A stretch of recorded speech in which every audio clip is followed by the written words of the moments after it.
आज देखिए Joseph Prince के साथ। आराम से बैठ जाइए, हम आपको इस साल की थीम दिखाने वाले हैं, क्योंकि इसी साल में उत्तर छिपा हुआ है, यहाँ तक कि इस वायरस के लिए भी जो इस साल आया है।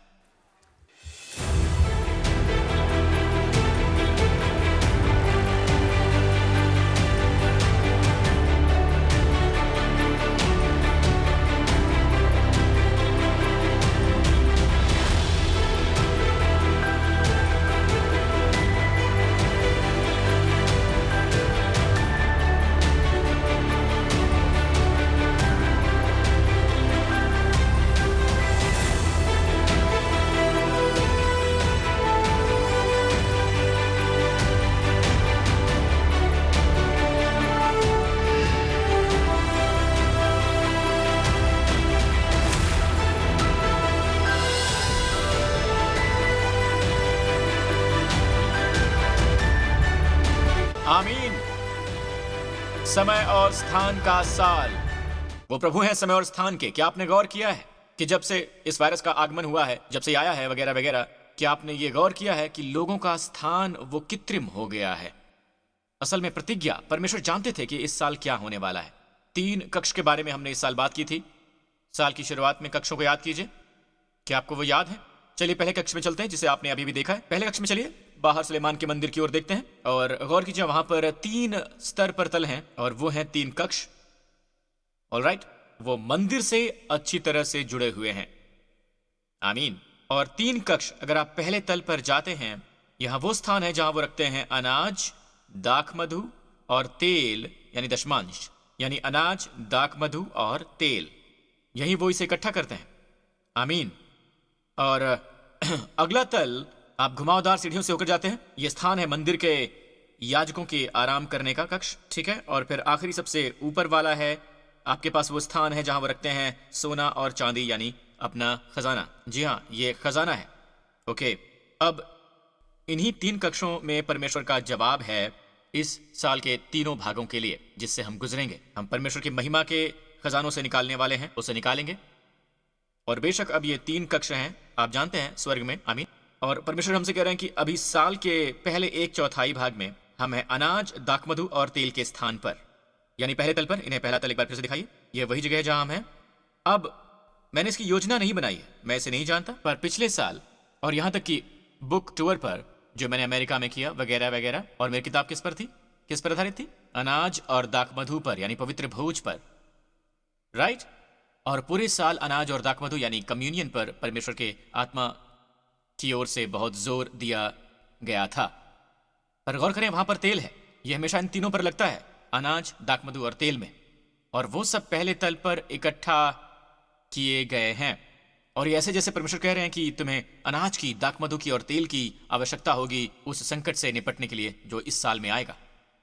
हो सकता है बात का हिस्सा हो बाकियों के लिए कुछ करने का, ठीक है, हम पर उनकी आशीषों के साथ साल के अंतिम भाग में कुछ करने के लिए हो, सोना और चांदी। आमीन। और परमेश्वर ने मुझसे बात की और उन्होंने कहा कि तुम्हारे लिए ये समय है कि तुम लोगों से कहो कि वो स्वयं के ऊपर अभिषेक का तेल लगाएं, अपने घरों पर अभिषेक का तेल लगाएं, अपने वाहनों पर अभिषेक का तेल लगाएं। भले ही आप एक कैब ड्राइवर के रूप में काम कर रहे हो या जो कुछ भी हो, भले ही आप अपनी कार कभी कभी चलाते हैं, फिर भी अपनी कार पर इसे लगाएं। ये चमचमाती हुई दिखाई देगी।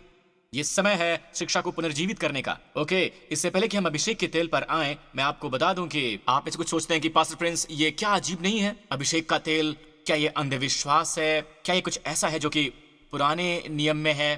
खैर, मैं आपको बता दूं कि मेरी भी यही स्थिति हुआ करती थी। जानते हैं, ये प्रतीकात्मक जैसा है। असल में तेल प्रतीक है पवित्र आत्मा का, और ये बहुत महत्वपूर्ण है और ये सच भी है। पर परमेश्वर प्रतीक के मायने क्या हैं, उसे कभी घृणा नहीं करते हैं। आमीन। प्रतीक को दर्शाने वाली निशानी का परमेश्वर अभिषेक कर सकते हैं, यही सब तो उनकी सामर्थ्य है। क्या आप सुन रहे हैं दोस्तों? मुझे आपसे बस यही कहना है कि अगर आप कहते हैं पुराना नियम, नए नियम के शास्त्रांश, तो इसे देखिए। उन्हें प्रचार किया कि मन फिराओ और बहुतेरे दुष्ट आत्माओं को निकाला और अभिषेक किया। किससे? किससे अभिषेक किया? उनका अभिषेक किससे किया बताइए? तेल से।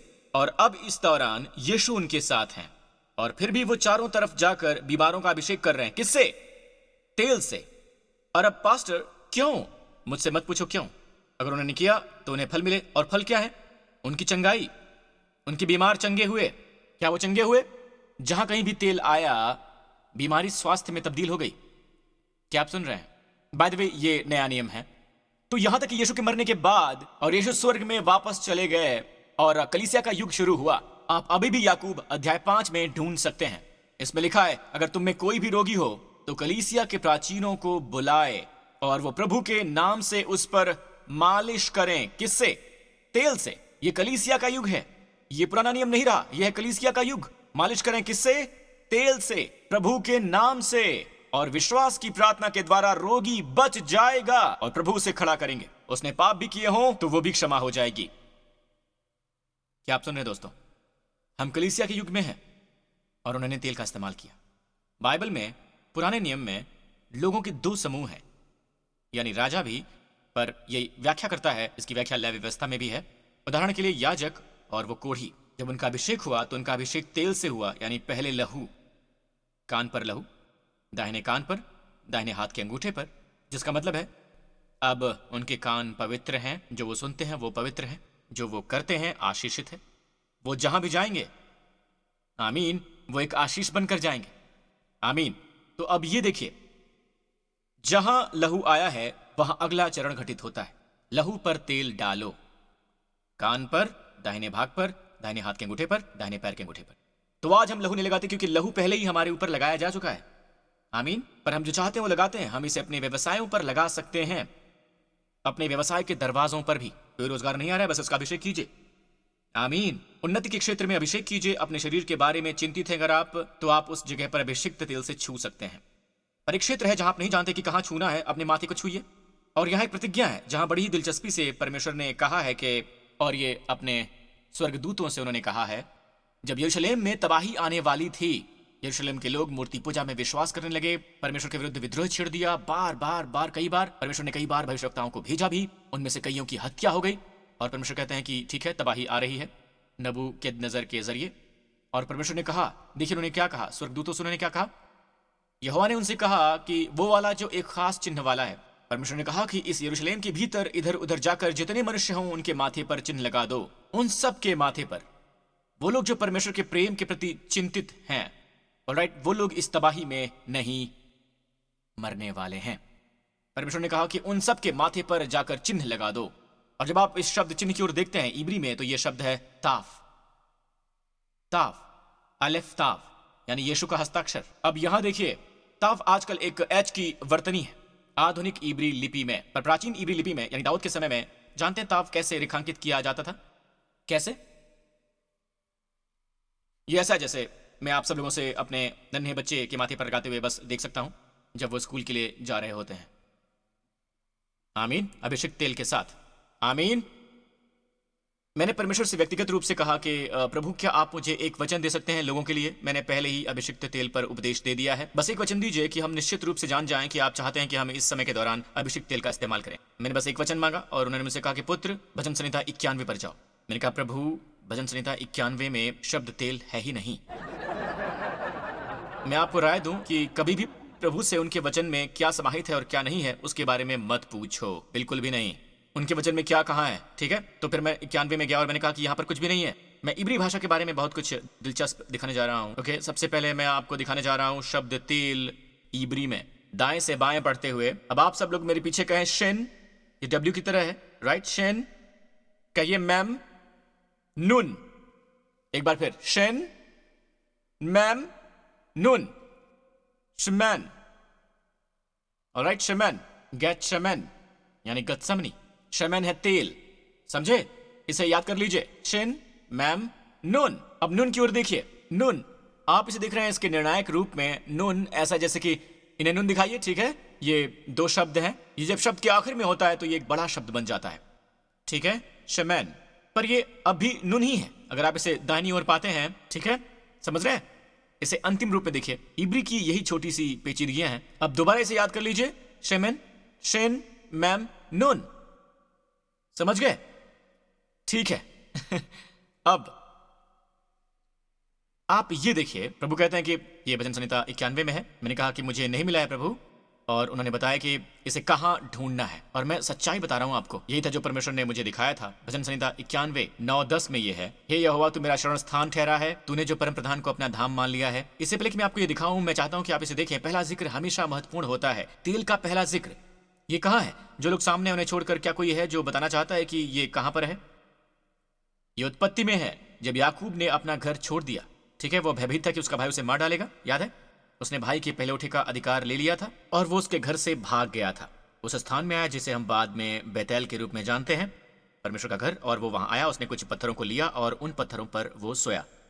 ठीक है, और दूसरे दिन जब वो सो रहा था, उसे एक सपना आया। परमेश्वर ने उससे बात की। मत भूलिए, उसने अभी अभी अपने पिता को धोखा दिया था, उनसे छल किया था, अपने भाई को ठगा था।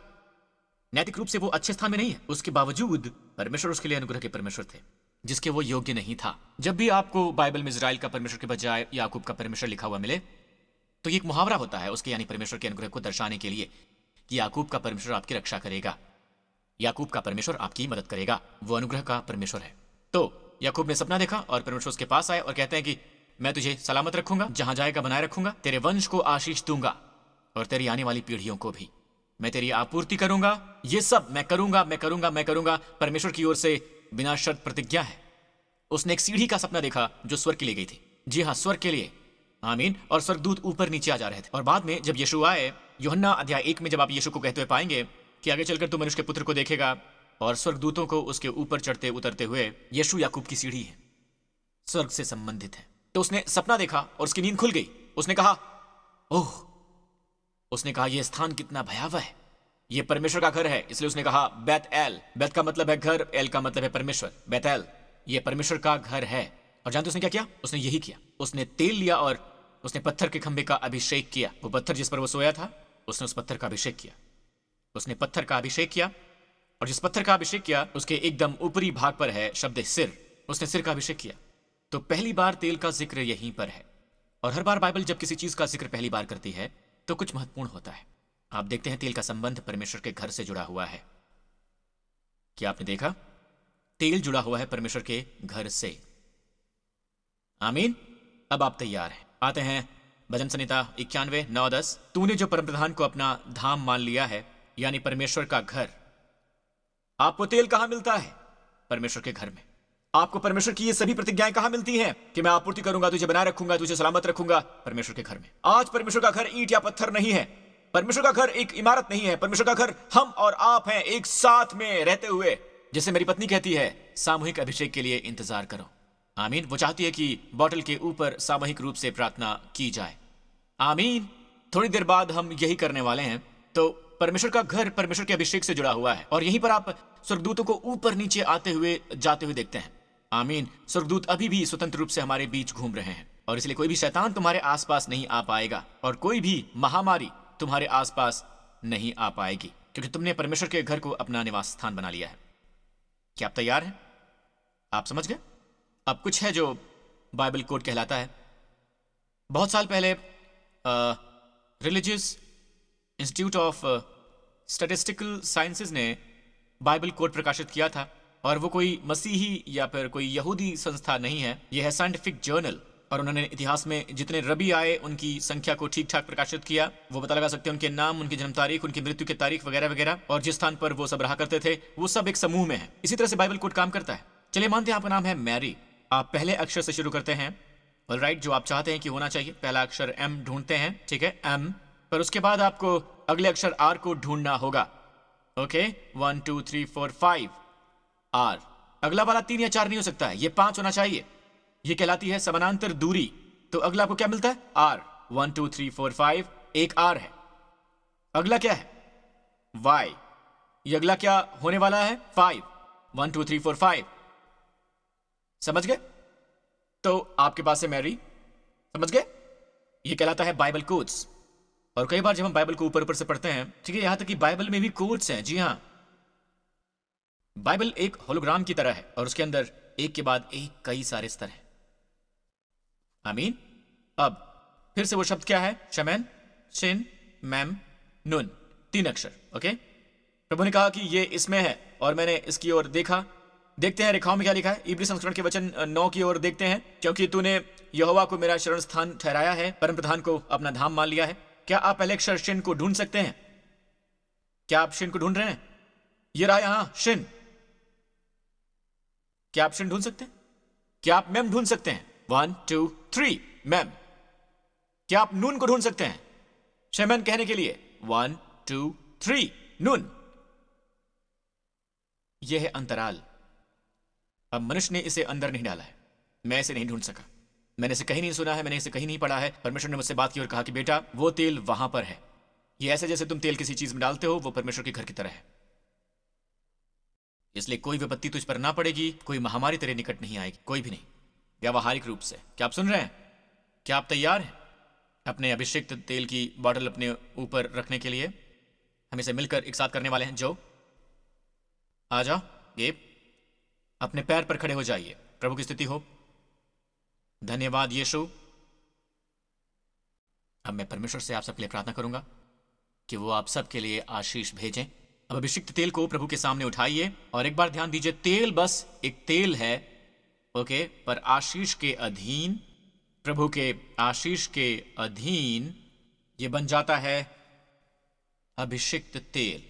पवित्र, पवित्र का मतलब होता है शुद्ध, एक पवित्र मकसद के लिए अलग किया गया। आमीन। और जो पवित्र है शैतान उसे छू नहीं सकता है। शैतान उन्हीं चीजों से निपटता है जो कि गंदी हैं, जो कि अशुद्ध हैं, जिनके ऊपर पाप के निशान हैं। पर पवित्र का मतलब होता है, ये संपूर्णता के लिए मूल शब्द है। सभी परिपूर्णता चाहते हैं। रोग कुछ ऐसा है जो कुदरती नहीं होता है। परमेश्वर नहीं चाहते हैं कि मनुष्य कभी भी रोगी बने। परमेश्वर हमेशा चाहते हैं कि मनुष्य संपूर्ण बने। पवित्र शब्द का मतलब है कि पूर्ण, इससे बिल्कुल अलग, खास। आप अशुद्ध नहीं होते हैं। इस अभिषेक तेल के लिए यही होने वाला है जिसे आपने यीशु के नाम पर उठा रखा है। और इसे याद रखिए, जब आप साथ मिलकर प्रार्थना करते हैं यीशु के नाम पर, तो परमेश्वर का अभिषेक उस तेल पर आने वाला है। अब थोड़ी देर के लिए आत्मा में प्रार्थना कीजिए, हे प्रभु आप हम सबको आशीष दीजिए, चंगाई दीजिए, समृद्धि दीजिए, अपनी आपूर्ति दीजिए। और जब आप इस अभिषेक तेल को उठाते हैं तो याद रखिएगा, इससे कि पहले ये तेल बनता है, इसे कुचला जाता है। यही यीशु के साथ हुआ। गतसमनी में उसे कुचला गया था, तेल बाहर आया। और यहां तक कि उस जमाने में भी तेल का उपयोग होता था, जो था मंदिर में मनोरा को जलाने के लिए। और यीशु को गतसमनी में अंधेरे में कुचला गया, हमारे अंधकार में जीवन में प्रकाश लाने के लिए। जैतून का कुचला जाना यीशु के जमाने में दूसरा कुचलना है, जिसका उपयोग दवाई के लिए है। उसके बाद आगे चलकर यीशु कुचले गए, उनकी पीठ लहूलुहान हो गई थी और उसके कोड़े खाने से हम चंगे हुए हैं। यीशु के जमाने में जैतून को तीसरी बार कुचला गया, जिसका उपयोग हुआ साबुन के लिए, यानी शुद्धता के लिए। और क्रूस पर उन्हें और भी कुचला गया, हमारी दंडाज्ञा और हमारे पापों के भार के अधीन। उन्होंने हमारे स्थान पर दुख भोगा और हमें हमारे सभी पापों से शुद्धता मिली। आमीन, आमीन। यीशु के लहू के माध्यम से छुटकारा। ठीक वही बात दाखमधु के लिए, वही बात रोटी के लिए। आप गेहूं की खेत से रोटी नहीं चुनते हैं, आप दाख की बारी से दाखमधु नहीं चुनते हैं। ऐसा बिल्कुल भी नहीं होता है, जी नहीं, क्योंकि इसे कुचलना पड़ता है, रोटी को पीसना पड़ता है, उसे गूंथना पड़ता है, बार बार लगातार गूंथना होता है और उसके बाद आग में सेकना पड़ता है। और यही हमारे प्रभु यीशु के साथ हुआ। और अंगूर को भी मसलना और कुचलना पड़ता है, और यही यीशु के साथ हुआ था, हमारे प्रभु यीशु के साथ हुआ था। वो हमसे कितना प्रेम करते हैं, वो मुझसे कितना प्रेम करते हैं। और अब ये तेल दर्शाता है कि पवित्र तेल जैतून के पेड़ पर नहीं उगता है, इसे कुचलना पड़ता है, और यही यीशु के साथ हुआ। और दोस्तों, जैसा कि अभी अभी आपने देखा है, हम इसी वक्त यीशु के नाम पर आपके लिए प्रार्थना करेंगे। हे पिता, यीशु के नाम पर हम इसे ऊपर उठा रहे हैं। इस अभिषेक के तेल को आपके सामने प्रभु, अपने आप में ये बस एक तेल है, पर हे पिता, हम यीशु के नाम पर मांगते हैं कि आप इस तेल का अभिषेक करें। हे पिता, इस तेल का अभिषेक करें जो हम थामे हुए हैं, और प्रभु इसे पवित्र अभिषिक्त तेल बना दें। हे पिता, इसे शुद्ध बना दें अपने मकसद के लिए प्रभु, प्रभु के भाग्य की महिमा प्राप्त करने के लिए, हमारे प्रभु यीशु मसीह के नाम के लिए। हे पिता, हम यीशु के नाम पर मांगते हैं कि जहां कहीं भी ये तेल लगाया जाए, हे पिता, हम मांगते हैं कि बीमारी संपूर्णता में तब्दील हो जाए, स्वास्थ्य और जीवन में, यहां तक कि मृतक भी जीवित हो जाए। यीशु के नाम पर हम मांगते हैं कि जहां कहीं भी इस तेल को लगाया जाए, असफलता सफलता में बदल जाए, बंजर जमीन उपजाऊपन से भर जाए। हम यीशु के नाम पर यह प्रार्थना करते हैं प्रभु। हम यीशु के नाम पर प्रार्थना करते हैं कि जहां भी अंधकार है वहां हमेशा के लिए उजाला हो जाए और ये तेजी से आगे बढ़ता रहे प्रभु। और यीशु के नाम पर जहां कहीं लगाया जाए, हम धन्यवाद करते हैं कि वहां सुरक्षा हो प्रभु, वहां पर आपूर्ति हो, वहां बहाली हो, यीशु के नाम पर। और हे पिता प्रभु यीशु मसीह की महिमा हो, तेल की नहीं पर प्रभु यीशु मसीह की महिमा हो। और जहां कहीं भी ये तेल लगाया जाए हे प्रभु, यीशु मसीह के नाम पर हम मांगते हैं। और सब लोगों ने कहा आमीन। अब आप सब एक बूंद डालकर शुरू कर सकते हैं। आमीन। मेरी अंगूठी बीच में आ गई। ओके, अगर आप चाहें तो एक क्रूज बना सकते हैं या फिर इसे अपने माथे पर लगा सकते हैं। अगर शरीर में कोई बाधा है, आप घर पर हैं या नहीं हैं, आप इसे अपने शरीर पर लगा सकते हैं। अगर कोई गांठ है तो इसे लगाइए और देखिए उसके बाद क्या होता है। बहुत से लोगों की गवाहियां हैं कि जिन्हें ये गांठ थी या तो वो छोटी हो गई या खत्म हो गई। आमीन। और धन्यवाद प्रभु का कि यहाँ यशायाह 10 में एक वचन है, जुआ, शैतानी जुआ, ये जुआ चाहे जो भी हो, दासत्व का हो, बीमारी का हो या कुछ भी हो, चाहे अवसाद हो, ये नष्ट हो जाएगा अभिषेक की वजह से। अब जल्दी से, अगर कोई है जिससे आप प्रेम करते हैं, जो विश्वासी नहीं है या दासत्व में है और आप नहीं चाहते हैं कि वो दासत्व में रहे, तो तकिए के पास रख दीजिए। इसे उसके कपड़ों पर भी रख सकते हैं। हमारे पास लोगों की गवाहियां हैं जिनके प्रियजन परमेश्वर की ओर मुड़े और परमेश्वर ने उन्हें छुआ। आमीन। सभी सिर झुक जाएं। अगर आप मसीह के बिना हैं तो मैं आपको यह अवसर देना चाहता हूं कि इसी वक्त प्रभु यीशु को अपने जीवन में ले आएं। वो तैयार हैं आपके जीवन में आने के लिए। बस थोड़ी देर और इन लोगों को मौका दीजिए, इन्हें एक मौका दीजिए, एक अवसर उन्हें यीशु को ग्रहण करने का। अगर ये आप हैं दोस्तों, उन्होंने आपके पापों को ले लिया है ताकि आप उसकी धार्मिकता पा सकें। उसने आपकी बीमारी ले ली है ताकि आप उसका स्वास्थ्य ले सकें। उन्होंने आपकी अस्वीकृति ले ली है ताकि आप पिता के साथ उसकी स्वीकृति पा सकें। अगर आप चाहते हैं कि सचमुच आपके जीवन में हो, अगर आप चाहते हैं कि इस दिव्य अदला बदली में आपको शामिल किया जाए, तो इसी वक्त मेरे साथ ये प्रार्थना कीजिए। कहिए, हे स्वर्गीय पिता, मेरा मानना है कि यीशु मसीह परमेश्वर के पुत्र हैं। मेरा मानना है कि क्रूस पर उन्होंने मेरे सभी पाप को अपने ऊपर ले लिया। मेरी सभी दंडाज्ञा, श्राप और मृत्युदंड के साथ मैं आपका धन्यवाद करता हूं। मैं इस वक्त इस दिव्य अदला बदली को ग्रहण करता हूं, उसकी धार्मिकता को, आपके साथ उसकी स्वीकृति, आपके अनुग्रह और उसके स्वास्थ्य और परिपूर्णता को यीशु मसीह के नाम पर। धन्यवाद पिता, मैं उद्धार प्राप्त हूं, मैं अनुग्रहित हूं यीशु के नाम पर। और सब लोगों ने कहा आमीन। परमेश्वर आपको आशीष दे। हम फिर से मिलेंगे। Love you all.